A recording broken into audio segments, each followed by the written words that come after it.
į mūsų kažkur tai įsmeigtą geofoną, kita dalis energijos lūžta ir eina, sklinda toliau, kol sutinka sekančią ribą, nuo kurios vėl vyksta tas pats dalykas. Tai čia parodytas pats pagrindinis principas, tai yra, jeigu turim vieną tašką sužadinimą, vieną registracinės tašką, kaip dirba šiuolaikinės geofizikinės sistemos. Tai yra, kas labai svarbu, kad šiuolaikinės sistemos yra tiksliai laikė surišamos per GPS sistemoje, tuo būdu mes galim sinchronizuoti savo sužadinimą ir registratorių. Tai yra, atlikus sužadinimą, tiksliai nuimamas tikslus GPS laikas, o mūsų registratoriui duomenys registruojasi pastoviai ir kai atsinešam iš laukų tą dėžutę, mes tiesiog nusiskaitom tą laiko atkarpą, kuri mums yra svarbi, tai yra nuo sužadinimo, ten keletą sekundžių, tai yra tiek, kiek mums reikia ištirti, tai yra tiek, kiek užtenka seisminiai bangai nueiti iki pačio giliausio horizonto ir grįžti atgal. Taip, ką toliau reikia? Toliau reikia apsispręsti, kaip mes tyrimus darysim. Seismika daroma arba tam tikroj ištiestoj linijai, arba 2D. Tai yra 2D tyrimas, kai visi seisminiai imtuvai išdėstomi vienoje linijai ir toj pačioj linijai važiuoja tas mūsų sužadinimo priemonė ir atlieka sužadinimus. Rezultate 2D gaunamas seisminis pjūvis. Seisminis pjūvis tai yra visuma tų atspindžių, kuriuos mes registruojame toj linijoje iki tam tikro gylio. Ir matome ten, kur mes turim kažkokią tą stipriau atspindinčią ribą geologinę, mes gaunam kažkokį nepertraukiamą atspindį savo seisminiam pjūviui. Jau tie gudresni tyrimai, tai yra tuomet, kai tyrimas daromas ne vienoje linijoje arba trimačiai tyrimai, jie organizuojami kiek kitaip, tai yra jau imtuvai dėstomi ne vienoje linijoje, o visas plotas padengiamas kažkokiu tolygiu imtuvų tinklu ir tada sužadinimai dažniausiai atliekami statmenuoti jom linijomis ir gaunamas galų gale rezultate jau nebe 2D vaizdas, tai yra ne pjūvis, o trimatis duomenų masyvas, kuris seismikai vadinamas seisminis kubas. Ką mes turim tokiu būdu, koks yra laimėjimas, tai yra, kad visas plotas yra padengiamas tolygiais seisminiais duomenimis. Ir mes juos galim analizuoti tame kube kaip tik norim. Galim pjauti skersai, išilgai, galim pjauti plokštuminį pjūvį ir žiūrėti, kaip ten keičiasi mūsų duomenys. Kitas dalykas, čia labiau gal ne tai, kad kaip pasirinkimas, kaip daryti, ar laidinė registracija, ar autonominė, nes čia labiau yra vienas pagrindinių seisminių tyrimų virsmų, kuris įvyko čia kaip tik amžių sandūroj. Ta lėmė kaip tik tų GPS technologijų atsiradimas. Iki šiol, žodžiu, visos seisminės sistemos buvo visi kanalai sujungti laidu. Jeigu įsivaizduot, kad profilio ilgis gali būti kokie ten 2-3 km, tai reiškia, kad reikia 2-3 km laido turėti pasijungti visus imtuvus. Jeigu tai yra 3D, tai dar 10 kartų po tiek. Tai yra, įsivaizduokit lauko darbam, tai reiškia išties ten 50 km laido ir po to darytos darbas. Tai yra, tos GPS technologijos leido sinchronizuoti sužadinimą ir imtuvą nebe laidu, o per palidovinį ryšį ir tuo būdu iškart mes gavom didžiulį laimėjimą, nes žymiai palengvėjo tiek registracija, tiek palengvėjo visi lauko darbai. Tai čia mes ir matom, kas buvo iki 2000-ųjų, tarkim, tai yra tie laidų raizgalytė, tai buvo vieno projektui paruošta įranga. Tai yra vienam seisminiam kanalui turėjo atitinkamai kanalai dėstomi, tarkim, kas 25 ar 50 metrų, tai reiškia, kad vieną kanalą įjungti sistemą, tu turi ištiesti tiek metrų kadrą. Tai va, ir kaip minėjau, žodžiu, tas GPS sistemos atsiradimas įgalino tokį lūžį seisminiuose tyrimuose, kad atsirado autonominiai autonominiai registratoriai, kurie irgi eigoj toliau stipriai tobulėja. Iš karto kažkur pirmasis registratorius parodytas viršui. Tai yra, ten buvo didžiausias svoris, buvo baterija, kuri jungiama prie pačio registratorius, o registratorius prie geofono, kuris lenkiamas į žemę ir kuris registruoja tuos žemės virpesius atėjusius iš atspindėtos seisminės energijos. Tai, žodžiu, pirma sistema, kuri atsirado pirmam šio amžiaus dešimtmetį, tam svėrė apie 3 kg ir toliau jinai labai stipriai vėl progresavo. Ir dabar dėl gale mes turim tiek seisminę bateriją, tiek registratorių, tiek patį geofoną, tokiam kaip storesnio flomasterio įrenginį ir visas tas dalykas sveria apie 150 gramų. Tai yra, visas šitas raizgalynė dabar gali pakeisti vienas žmogus ant pečių, užsidėti 100 kanalų seisminių, eiti per profilį ir smekstyti. Tai yra visiškai palengvėja darbai, iš to, kas atrodė labai sudėtinga, pasidaro labai paprasta. Tai tiek apie registratorius. Kitas dalykas, kas, kaip minėjom, svarbus seismikai, tai yra tinkamas sužadinimas. Tai mes čia, kadangi kalbam apie sausumos seisminius tyrimus, tai kaip yra trys tokie alternatyvūs variantai, kaip tie sužadinimai gali būti registruojami. Vienas iš jų yra seisminiai vibratoriai, didžiulės mašinos, kurių ratas siekia žmogaus dydį. Jų principas, kad priglaudžiamos prie žemės didelės plokštės ir jos leidžia didelį dažnių spektrą į žemę. Paprastai jie naudojami grupėmis, tai yra didelės mašinos. Lietuvoje su jais dirbo, bet jie turi vieną problemą, kad labai daug žalos pridaro žemės paviršiai, nes tai didžiulės mašinos, ten skęsdavo mūsų molingose dirvose, ypač ten polydžio laikų. Tai mes kažkaip savo veikloj jų nusprendėm nenaudoti. Na, aišku, jie yra labai brangus. Alternatyviai yra kiti būdai. Tai yra pagreitinto svorio metimo sistema, tai pakankamai nedidelis traktoriukas, kurio principas yra pakelti svorį 400 kg ir su skystom azoto dujom spausti tą svorį, kad jisai su didesniu pagreičiu negu laisvas kritimas kristų į plokštę ir tuo būdu sukeltų tą seisminį sužadinimą. Arba sprogmenis. Sprogmenis, tai kaip ir universalus metodas, tai yra gręžinys gręžiamas, jį talpinamas sprogmuo ir, žodžiu, to būdu, detonuojant sprogmenį, gauname tą sužadinimą. Pabandysiu, nežinau, jeigu čia pavyks parodyti biškį, kaip tas atrodo. Matosi čia. Nu va, tai čia kaip atrodo mūsų registratorius, seisminis registratorius ir geofonas. Geofonas įsmeigiamas į žemę.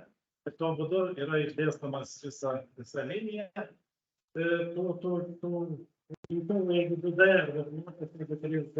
O čia taip vykdomas seisminis sužadinimas. Tokį mes turim kaip ir prezentacijų filmuką, kur rodome sekovomis, taip, kad turime šitų dalykų. Žodžiu, pirmiausia, gręžimas gręžinys.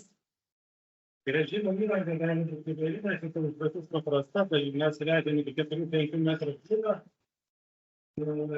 Svarbu, kad būtų pravaži technika, kad galėtų kuo greičiau nuo taško į tašką pravažiuoti, kad kuo daugiau galėtų užsiliūdami, kad kuo produktyviau tyrimus atlikti.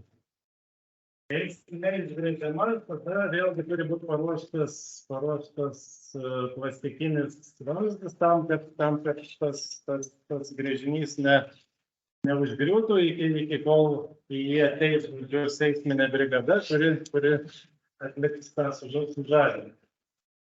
Čia matom seisminę brigadą. Paprastai Lietuvoje yra vienintelė licencijuota įmonė, kuri gali atlikti sprogdinimo darbus, tai detonas, tai dažniausiai mes telkiamės kitiem darbam būtent juos.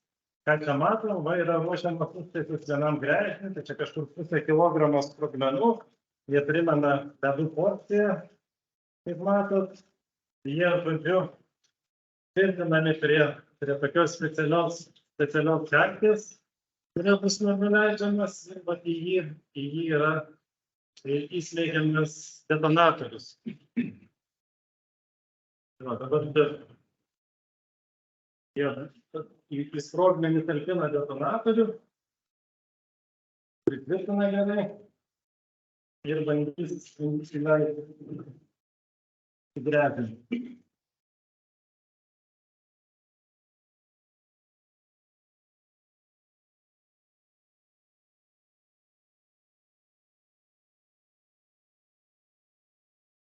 Dabar, kai pasiruošė, tai ištraukiamas jau tas vamzdis, kuris buvo patalpintas tokiam grūti skylė. Ir žodžiu, pušamas tas sprogmuo į patį dugną.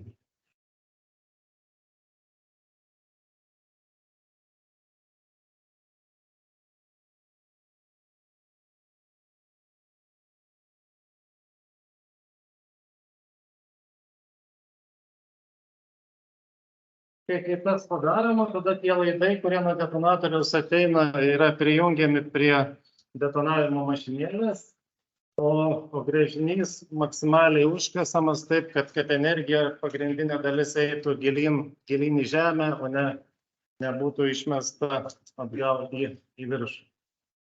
Tai va, tai tas gręžinys užtamponuojamas, jie čia pasijungia prie savo detonavimo mašinėlės.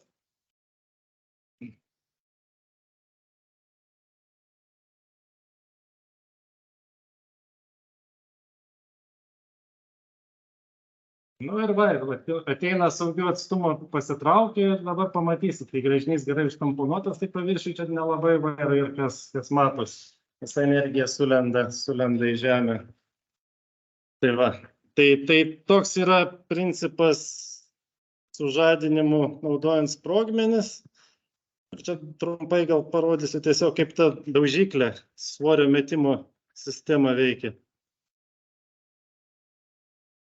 Jeigu girdit, paprastai atvažiuoja į tašką ir jinai 10-90 kartų mes metam tą svorį vienam taške, kad žodžiu, susumavus kuo daugiau, kuo gauti naudingą signalą ir nufiltruoti triukšmus.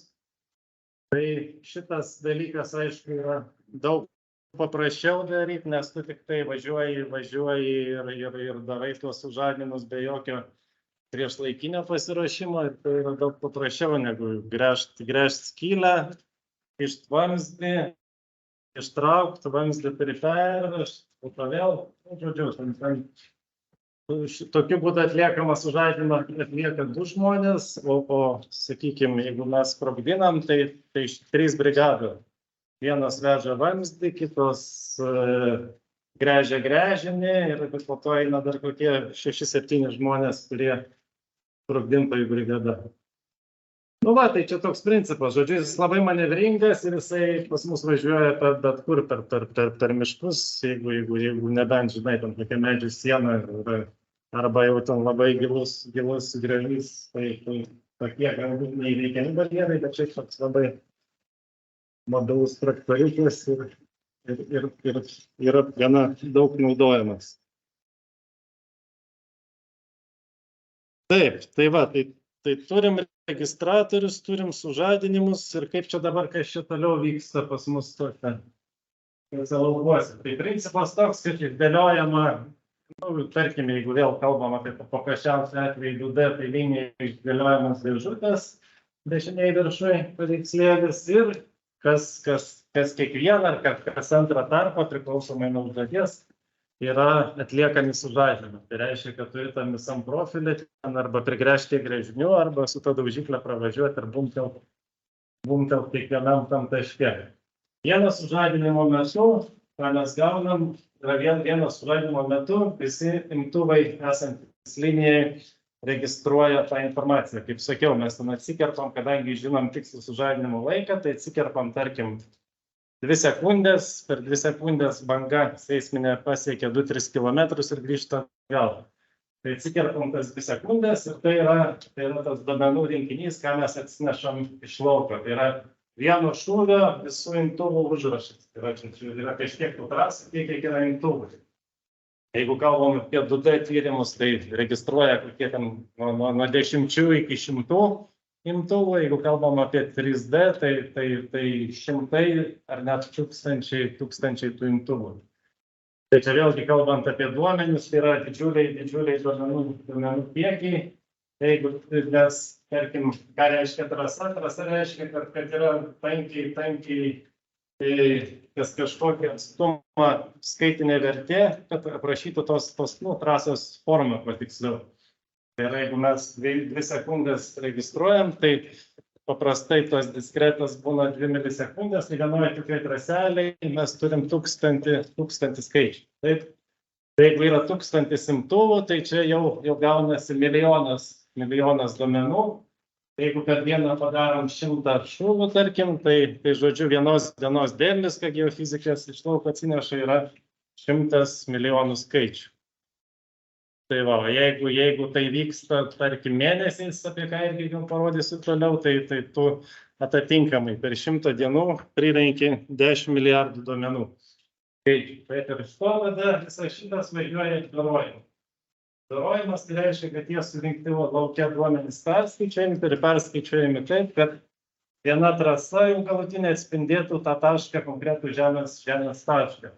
Todėl tą, ką mes matom galutiniam variante, tai yra tiesiog kaip ir žemės pjūvis.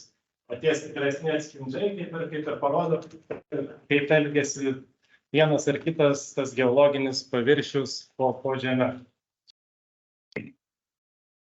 Tai va, tai atlikus apdorojimą, tai yra tos lauko duomenys perskaičiavimus į tą galutinę seisminį pjūvį ar seisminį kubą, eina paskutinis etapas, tai yra duomenų interpretacija.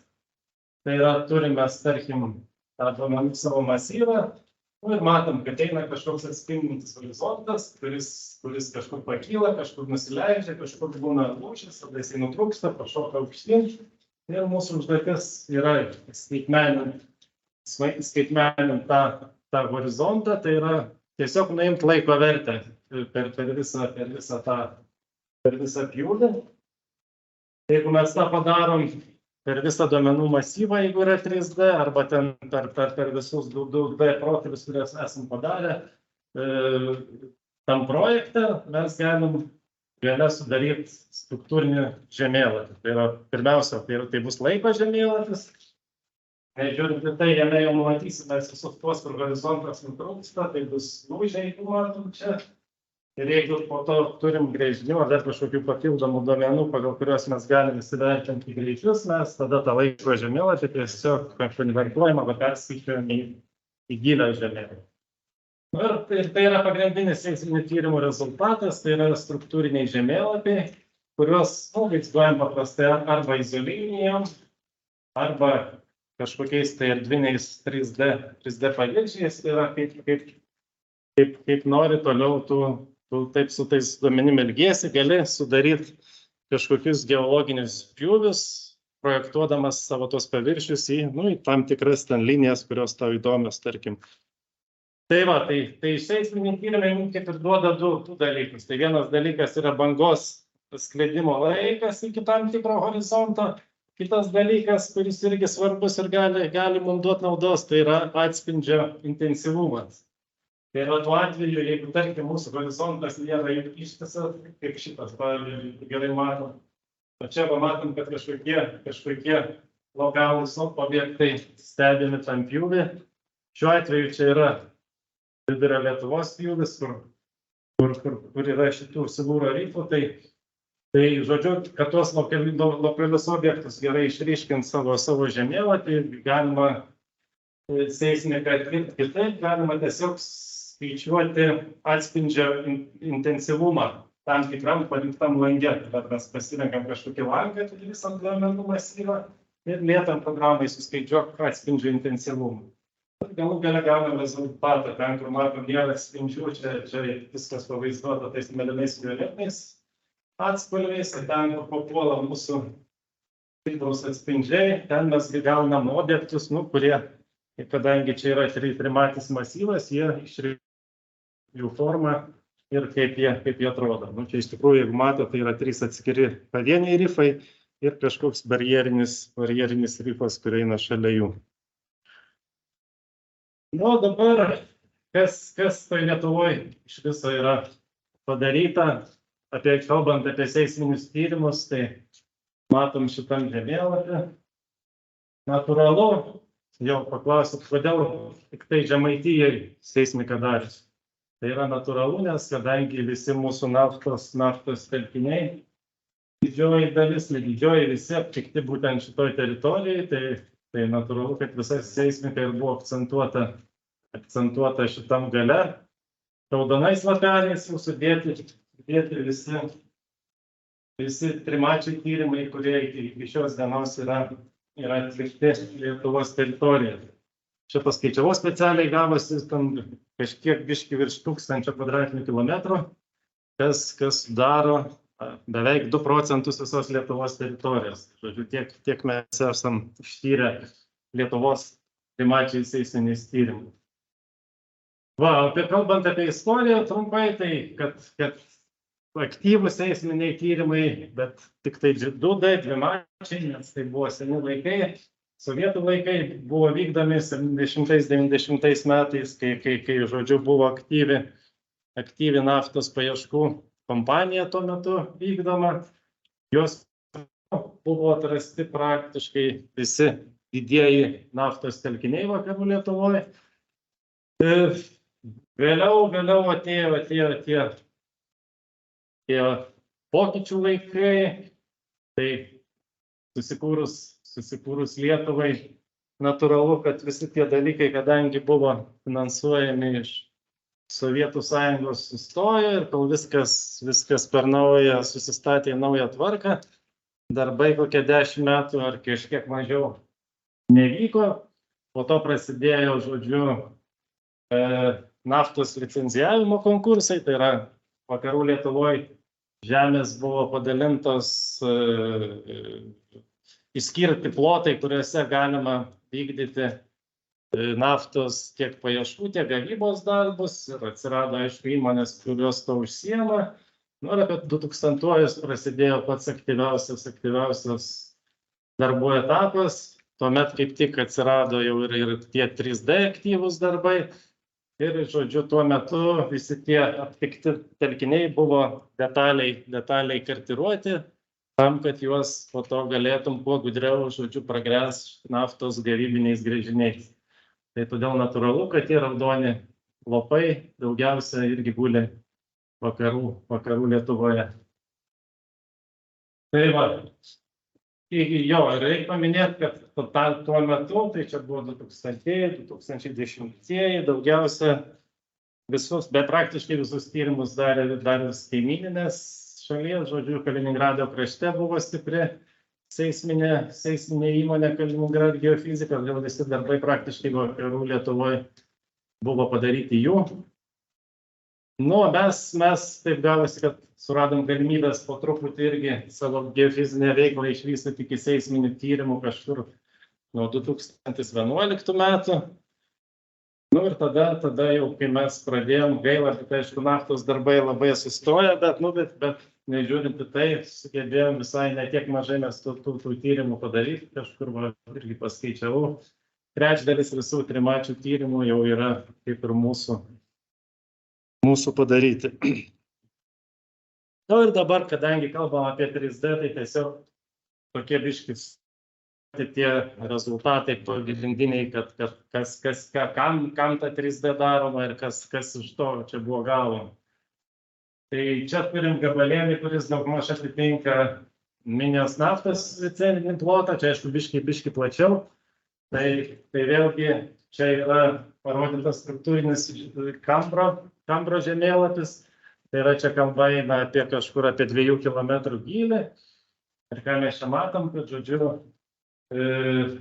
puikiai yra raudonom, geltonom spalvom išskirtos visos šitame plote esančios naftos struktūros, kurios vėliau buvo pragręžtos gręžiniais. Ką duoda 3D seismika lyginant su 2D, tai yra detalumas ir tikslumas, nes matom daug struktūrų yra palūžę. Jeigu turi nepakankamai gerą tinklą 2D, tu gali netyčia imtis, pavyzdžiui, kitoj pusėje, kur jau nėra jokios struktūros, todėl Todėl tam tikrai privalu turėti gerus 3D tyrimus, kad galima būtų tiksliai žinoti tos struktūros dydį, vėlgi kaip jinai forma, amplitudė ir taip toliau. Tai va, tai čia tos struktūros, aišku, visos turi savo vardus standartiškai, jos yra užvadintos. Tai taipogi, ką mums duoda 3D seismika, tai labai detalų ir aišku lūžių išsidėstymą. Tai va, čia matom, kad visi šitie juoda spalva pavaizduoti dalykai yra tektoniniai lūžiai. Tai yra kaip ir galimybė, kad, žodžiu, peršviečiam žemę iki 2 km gylį ir matom lūžį, galim lokalizuoti iki keletų metrų tikslumu. Tai va čia tam, kam ta seismika ir daroma. Čia vėlgi apjungti keli seisminiai tyrimai į vieną, vėlgi čia yra naftos plotai, jeigu ten buvo minijos naftos licencinis plotas, tai čia turim geonaftos licencinį plotą. Čia tie 4 seisminiai tyrimai apjungti į vieną ir vėlgi matom. Čia galbūt vienas pats didžiausias Lietuvoje esantis Telšių lūžis. Matom, kaip jisai kaip gyvatė čia vinguriuoja palei visus telkinius ir kaip žodžiu, telkiniai išsidėstę ant jo visi 4 pagrindiniai geonaftos telkiniai vėlgi buvo lokalizuoti ir detalinti trimatę seismiką. Čia reiškia kitas taikymas, šitas tyrimas buvo atliktas tuo tikslu, kad ieškoti gero taikinio dujų saugyklai. Tai tam tikslui buvo vėlgi detaliai tyriama siderių kambros struktūra. Sideriai yra šiai dienai pati didžiausia kambros struktūra aptikta Lietuvoje su labai gerais kolektoriais. Ir čia matom, kad jau čia po tų tyrimų galima tiksliai vertinti ne tik jos dydį, bet ir aiškiai numatyti visą jos jūrinę konfigūraciją. Ir toliau planuoti tiem tikslam arba neplanuoti, kuriem tie tyrimai buvo daromi. Galbūt dabar jo vėl atsiranda naujų aktualių tų temų. Jeigu ne dujų saugojimas, tai gal CO2. Tai va, sideriai gali būti vienas iš tų potencialiausių objektų iki šiol taip gerai detaliai užkartiruotų. Čia jau pereinam į vidurio Lietuvą. Čia jau šitie plotai, kur mes daugiausia dirbom. Tai yra čia netoli Raseinių rajonas. Ir čia yra vidurio Lietuvos zona, kur, kaip žinom, silūras keičia savo žodžiu pacijos ir ten buvo jau ankstesniais tyrimais lokalizuoti rifai ir kaip ir kadangi šitas plotas vėlgi buvo licencijuotas naftos paieškom, tai rifai buvo kaip ir vienas iš manoma potencialių taikinių naftos gavybos. Tai va, šiais tyrimais pavyko puikiai vėlgi lokalizuoti tuos rifus. Jos buvo gręžiami gręžiniai, bet deja naftos prietakos nebuvo tokios, kad tuos rifus paleisti į naftos gavybą ir kad juos kažkaip įveiklinti. Tai vėlgi, bet kuriuo atveju geologinis rezultatas yra. Kybartų plotas vėlgi, čia yra naftos licenzijos plotas, Kybartai ir ten aukščiau tas biškis didelis Kudirkos, yra taip ir vadinamas Kybartų Kudirkos licenzinis plotas. Tai šitam tyrime pasirodė įdomus dalykas termostruktūrinis žemėlapis.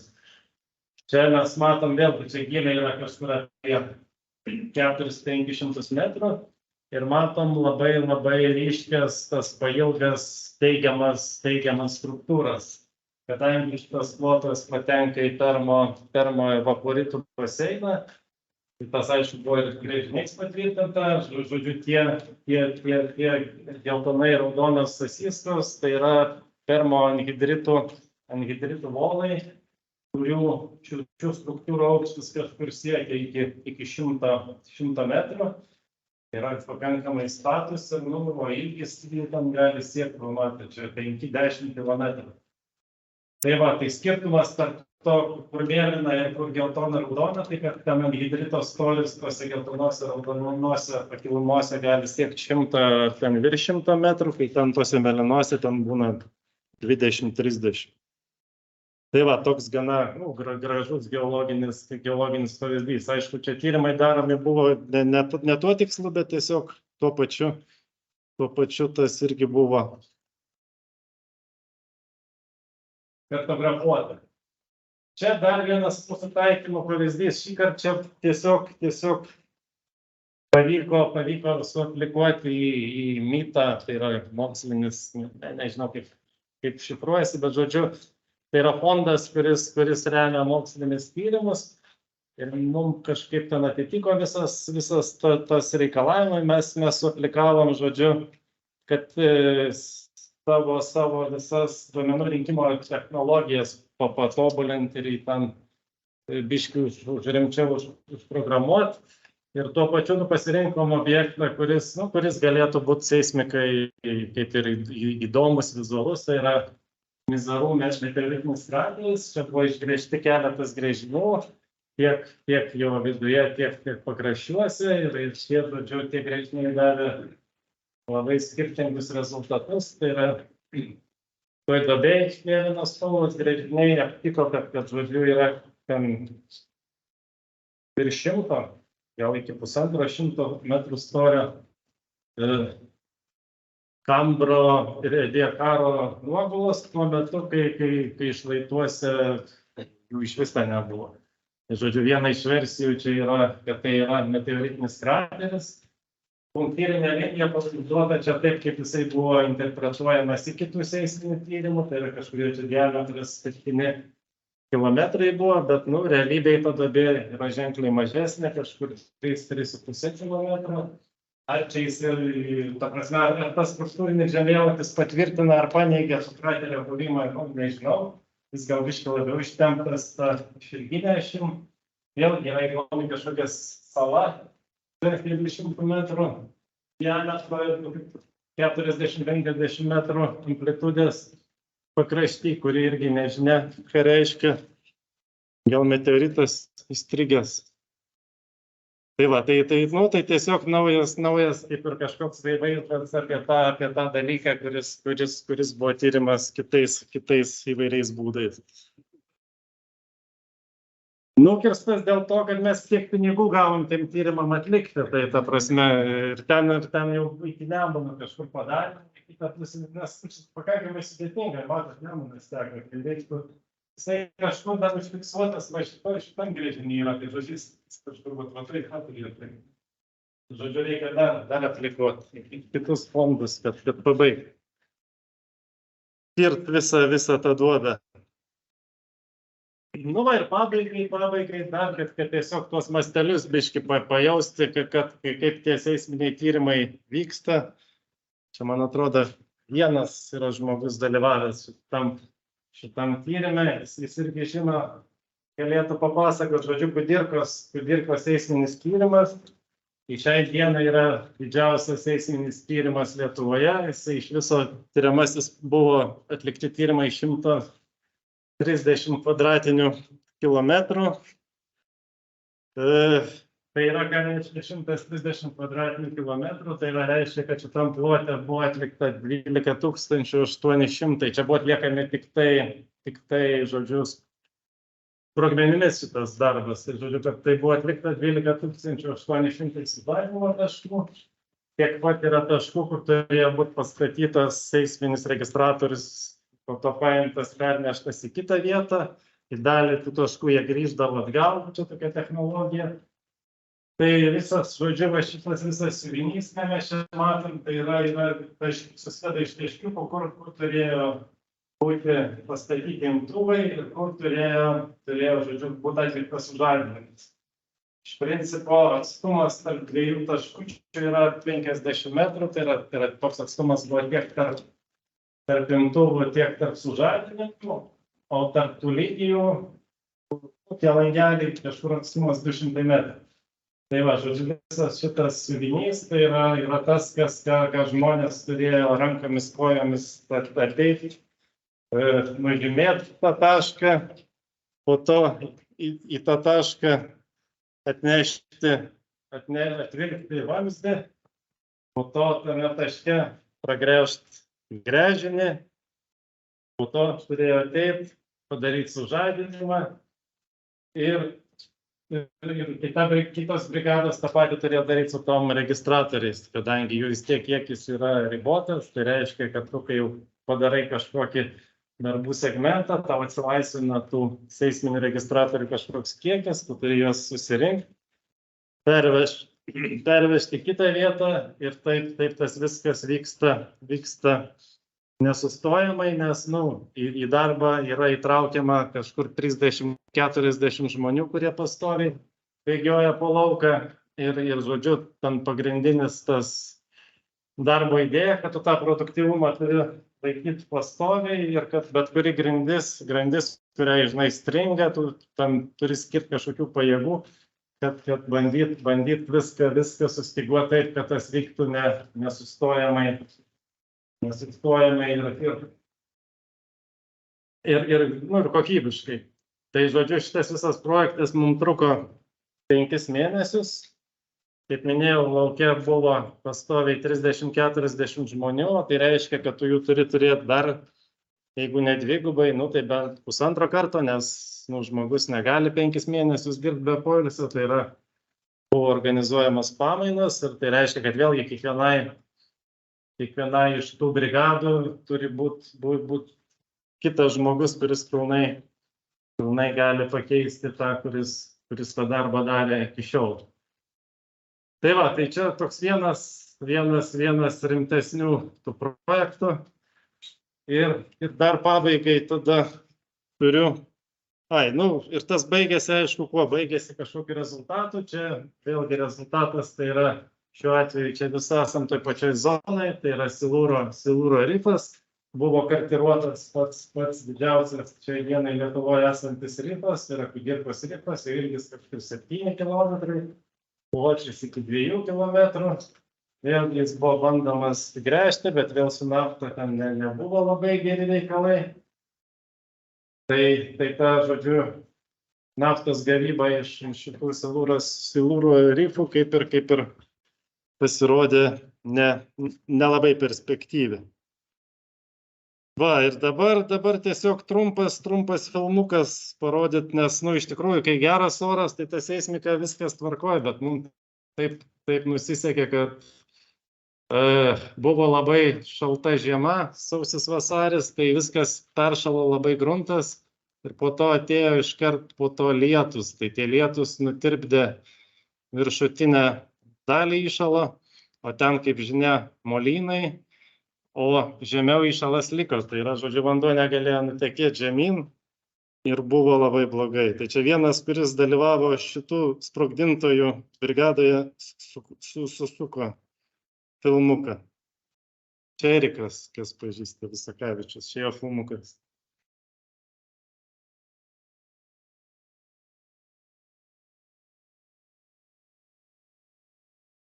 Keliai visi buvo tokie, tai ten mes porą mėnesių maudėmės tiek laukuose, tiek keliuose, kas keliais ėjo per šitus dalykus, kas patus palikė basom, ten buvo labai įvairių dalykų.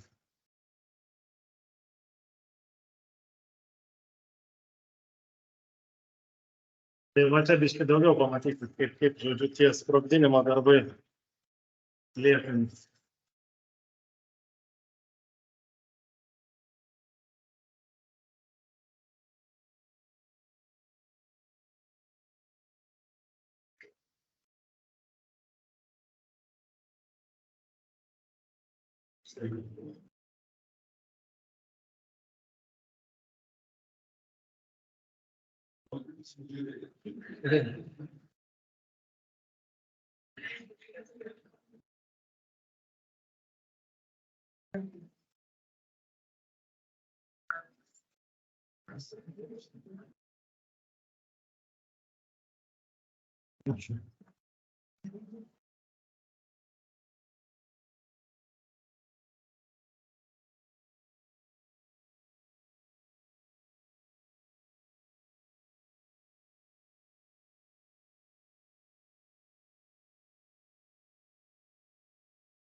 Vėlgi labai priklauso ir nuo grunto, ir nuo to, kaip jisai iškomponuotas, tie išmetimai kartais būna pakankamai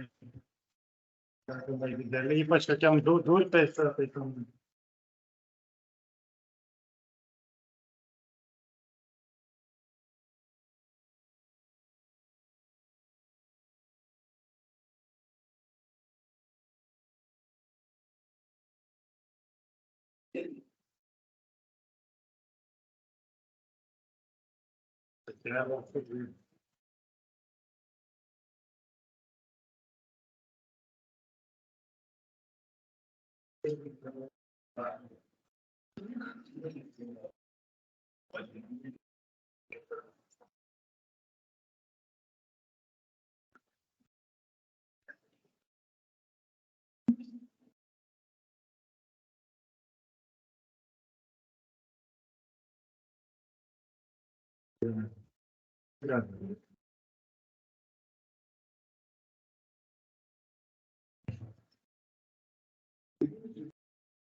Jau būna, kai vamzdžio neištraukia, detonuoja vamzdė, tada vamzdis kaip raketa irgi išlėkia.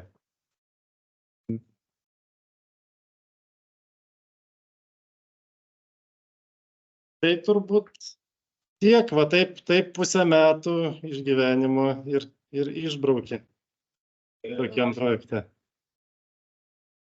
Taip.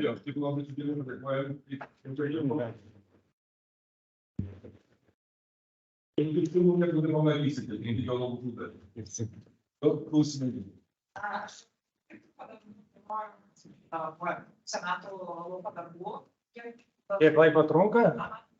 Ten nieko labai tragiško, ten mėnesį, du, gal porą mėnesių. Jo, kažkas. Klausimas buvo, kiek laiko trunka tokio didelio projekto duomenų apdorojimas, tai atsakymas, manyčiau, kokį mėnesį ar du mums truko tas darbas. Ar samdėtės vietinius darbuotojus ar visi atvežti? Jo, ir taip. Ta prasme, pas mus bazinis žmonių, ten, tie pagrindiniai, tarkim, žmonės kiekvienoje brigadai, tai yra tie atvežtiniai, tai yra žmonės, kur anksčiau buvę projektuose, arba studentai, kuriuos mes ten greitai įveiklinam, įdarbinam, išmokinam. O kita dalis taip, kita dalis buvo kokia ten, sakyčiau, 30% tai buvo vietiniai, kuriuos jau samdai. ne vienas iš tų laukų pabėgo, vat, kai prasidėjo va šitie dalykai, tai buvo, kad tiesiai sako, eikit metai, einu namo, tiesiai per lauką ir nuvarė.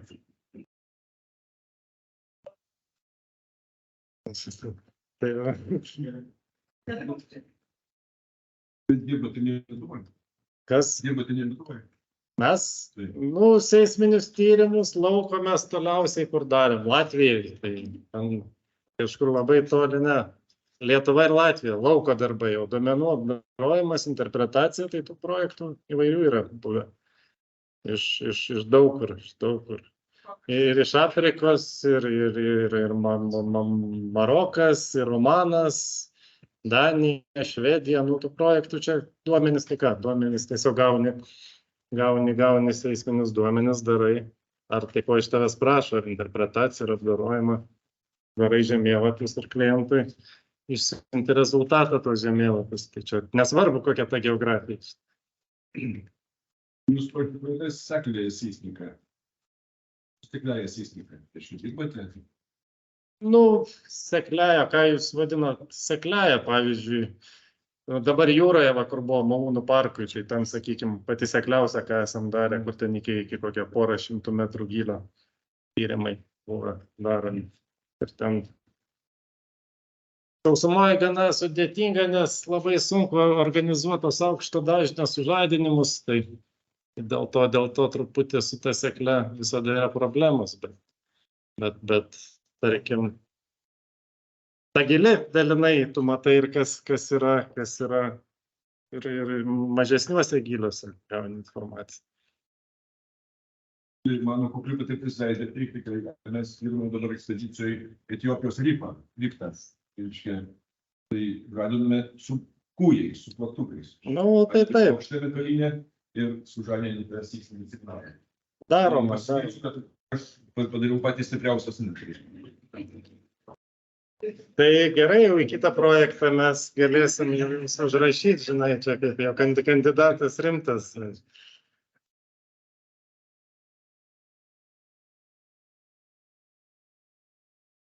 Tai klausimų yra ten iš anapus. Galim neklausimą? Taip, galima. Čia toksai Sigitas, jeigu atsimenu. Ja, atsiprašau, čia sakinį. Taigi, aš tik tais norėčiau, klausimų aš neturiu, aš tik Geobaltai Kėdainių norėčiau padėkoti, kad labai dažnai padeda studentam ir doktorantūros klausimais ir bakalauro magistro gynimais. Taigi labai čia toks įdomus reikalas, kad verslas su mokslu bendradarbiauja ir randa savo, kaip sakant, tą bendrą nišą. Tik vis tiek aš noriu pasakyti ir padėkoti Dainių ir jos kontoros bendradarbiams. Ir ačiū. Ačiū, Sigitai, ačiū.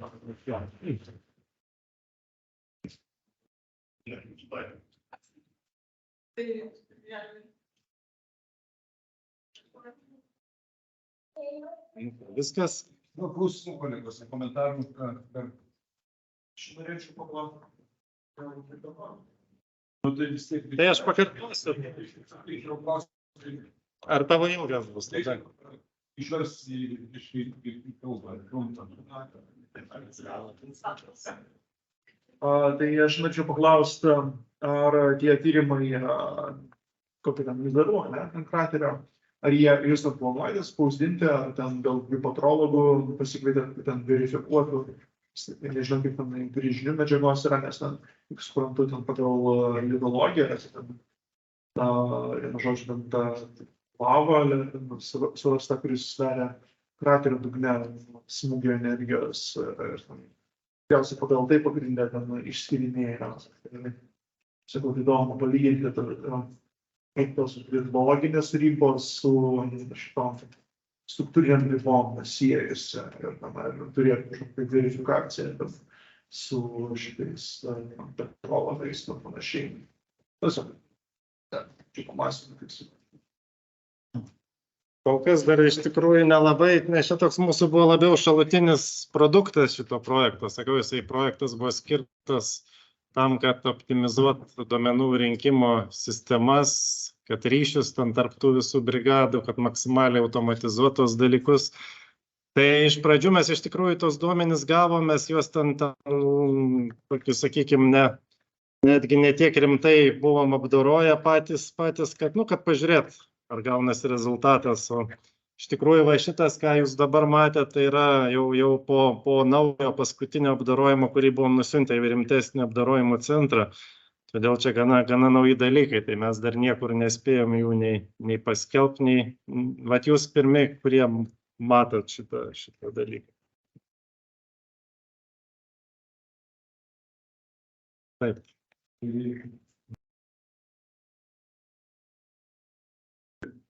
Jo, ačiū labai. Tai bet apie mizarų struktūrą čia vertėtų dar mums, ko gero, dar vieną klubą padaryti, nes yra, reiškia, tyrimų tikrai daug padaryta, daug žinių išgręžta ir čia profesorius Motuzas tikrai turėtų ką mums pasakyti. Jo labiau, kad mes tikrai prisimenam, kaip atrodo gražiai žiedinė struktūra pagal grafikos duomenys. Atsimint Krobliovas, reiškia, skirta. Na, tai dabar šiek tiek konfiguracija šiek tiek jau yra modifikuota. Bet turbūt, kad jūs integruosite tuos visus litologinius ir kitus duomenys su savo turimais duomenimis ir turėsime naują mizarų struktūrą. Gyvenimas parodys. Gyvenimas atskleis. Gerai, ačiū Dainiau. Nuostabus pranešimas, nuostabi tema.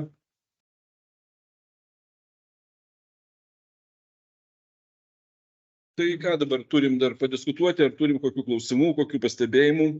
Aš tik tai čia porą tokių, reiškia, anonsiukų, gal sakykime, turėsiu. Tai yra labai gera naujiena, kolegos. Arina grįžo iš klajonių savo. Ir sekančiame geologų klube jinai mums pateiks savo kelionių nuotykius. Taip, gerai. Tai įvyks lapkričio 15 dieną, 18 val.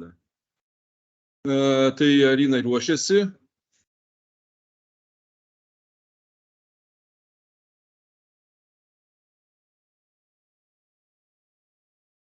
Taipogi gal tada būtų galima įterpti dar patalkinti, reiškia, į tą patį klubą Liną savo vizualizacijos stebuklus. Kažkuria, gerai. Vaida Turėkovinienė, neužmirškime, kad Lina irgi, reiškia, ruošiasi vieną klubą mus pradžiuginti savo tais vadimais vizualizacijos, reiškia, dalykais. Tikrai bus labai įspūdinga ir įdomu. Tai va, tai yra gerų naujienų. Tada kita naujiena yra tai, kad ir ruošiamės, gerbėmieji kolegos, svarbiausia metų įvykiui Lietuvos geologų sąjungos suvažiavimui. Susirinkimui. Šiandien išsiunčiau visiems laišką, tiksliau mūsų sekretorė Miglė Jankovska išsiuntė, turbūt gavote? Gavote, gerai. Tai aš kviečiu jūs mintims dalintis, savo dalyvavimu prisidėti, savo ne vien tik tai tuo dalyvavimu, kai gersime alų, atsiprašau, reiškia, bet ir dar prieš tai programoje, ką nors įterpti. Noriu, kad tai būtų toks įdomus ir visapusiškas suvažiavimas. Įprastai, žinote, reiškia, per tą suvažiavimą ten kalbos įvairios, reiškia, ten apdovanojami, taip toliau, būna labai liūdnas momentas, kai minime tuos, kurie išėjo anapilį. Bet aš noriu, kad dar būtų vienas akcentas mūsų suvažiavime. Kas ateina? Kas ateina? Taip, nauja karta. Tai reiškia, žiūriu dabar ir kalbėjau su mūsų pirmakursiais, kad jūs atskleistumėte savo tą griaunamąją jėgą. Pirmieji jūsų įspūdžiai universitete. Pranešimas geras būtų? Taip, kad prašau kolegos, ruoškitės. Tai va, tai tokios yra svarbiausias mūsų geo žinios. Viskas į gerąją pusę juda.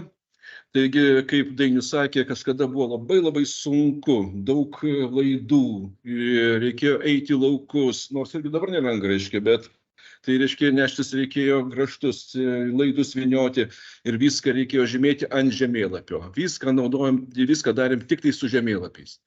Tai dabar, kolegos, geologinis anekdotas. Į kaimą ateina du pavargę piliečiai. Vietiniai sako, Turbūt geologai. Kitas sako, tuoj pasižiūrėsim.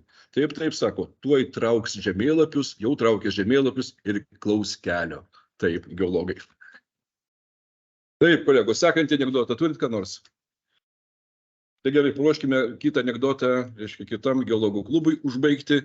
Tai turbūt, kad nematau daugiau auditorijų norinčių ką nors paskleisti mums visiems. Tiesiog, reiškia, pabendraukime dar tarpusavį. Ačiū labai, Vaida, kad nepagailėjai savo brangaus laiko. Čia mūsų visus surikiuoja.